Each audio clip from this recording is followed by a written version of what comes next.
ফেনী কেন্দ্রীয় বড় মসজিদের যে নামাজের সময়সূচি থাকে সেই স্ক্রিনেই হঠাৎই কিছুক্ষণ আগেই আওয়ামী লীগ আবার ফিরবে জয় বাংলা, যে জয় বাংলা স্লোগানটি কিছুদিন আগেই বাংলাদেশ সরকারের পক্ষ থেকে নিষিদ্ধ ঘোষণা করা হয়েছে, সেই স্লোগানটি আমরা দেখেছি ফেনী ছাড়াও দেশের বিভিন্ন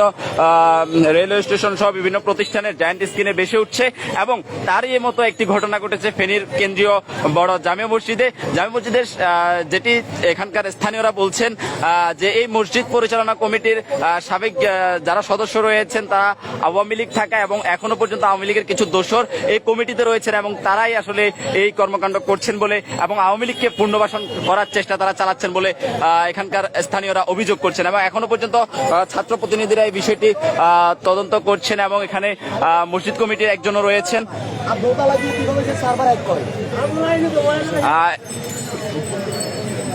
আর পৌনে এক